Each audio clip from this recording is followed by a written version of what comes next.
E commerce websites के आने से सबसे बुरा असर जो पड़ा है वो रिटेलर्स के ऊपर पड़ा है, यानी आम दुकानदारों के ऊपर।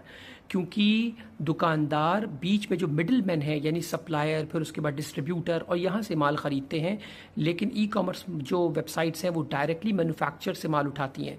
अब अगर कोई ऐसा रूल्स एंड रेगुलेशन बड़ा होता, फॉर एग्जांपल के ई कॉमर्स वेबसाइट पर कोई भी मैन्युफैक्चरर नहीं आ सकता, तो अगर मतलब बना होता, मैं एक बात कह रहा हूँ, तो इससे रिटेलर्स को यानी आम जनता को बहुत बड़ा फ़ायदा होता और इकोनॉमी ग्रो करती। लेकिन मैन्युफैक्चरर्स के ई कॉमर्स प्लेटफॉर्म पर आने से बहुत बड़ा नुकसान ये हुआ कि अब वो डायरेक्ट अपना सामान बेच रहे हैं उस कीमत पर जिस पर आप कभी प्रोक्योर भी नहीं कर सकते, ला भी नहीं सकते। तो अब इसका फ़ायदा, मतलब इसका आप फ़ायदा कैसे उठाएंगे? आप क्या करेंगे कि आपकी दुकानें जो करोड़ों रुपए की या लाखों रुपए की लागत से आपने दुकानें बनाई हुई हैं, अब उन दुकानों का क्या होगा? भाई देखिए, सेल्स तो आपकी मुश्किल से 50% 40% रह गई। आप डिस्काउंट वो कभी दे नहीं पाएंगे जो ई कॉमर्स वेबसाइट डिस्काउंट देती हैं। तो आप करेंगे क्या? आपके पास बेनिफिट क्या है? सबसे बड़ा, आपका सबसे बड़ा बेनिफिट है कि आप पर्सनल कनेक्ट रखते हैं, इसलिए आप कस्टमर्स को पर्सनलाइज सर्विस दे सकते हैं। पहली बात तो ये गांठ बांध लीजिए, मतलब ये समझ लीजिए कि आप बदतमीजी ना कीजिए अपने कस्टमर्स से।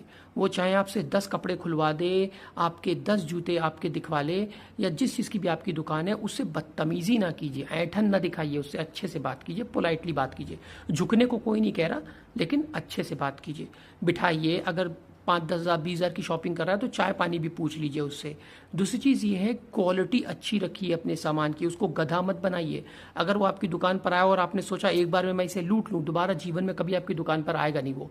तो क्वालिटी का सामान रखिए, लोकल बेच के भारी मुनाफा कमाने की ना सोचिए, और थोड़ा मार्जिन भी अपना गिरा दीजिए। आप 10% डिस्काउंट पे नहीं बेचेंगे, लेकिन पूरा महीना खाली बैठे रहेंगे, तो थोड़ा मार्जिन भी गिरा दीजिए। भले ही 100 रुपये, 200 रुपये, 300 रुपये पे आपको खेलना पड़े, यानी 10%, 5% पे आपको मार्जिन पे खेलना पड़े, आप कीजिए। कस्टमर जाने ना दीजिए। अगर अगल बगल कहीं कस्टमर रहता है और आप कपड़ों का काम करते हैं या किसी चीज़ का, तो उसे आप सेम डे डिलीवरी भी अपने हाथ से करा दिए, बोलिए कल आप कलेक्ट कर लीजिए। ध्यान दीजिए कि आप कैसे ये कर सकते हैं, अदरवाइज आप पैरिश हो जाएंगे। ई कॉमर्स वेबसाइट आपको पैरिश कर देंगी, बिजनेसेस बंद हो जाएंगे। ध्यान दीजिए आप पर्सनलाइज सर्विस कैसे दे सकते हैं, कस्टमर आपको दोबारा कैसे कनेक्ट कर सकता है। ये ना कीजिए कि मैम बिना बिका हुआ माल वापस नहीं होता।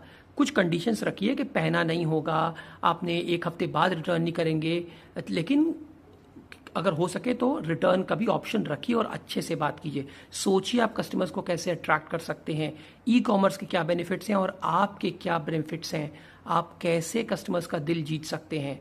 खींच लीजिए वहां से कस्टमर्स को, वरना दिक्कत होगी।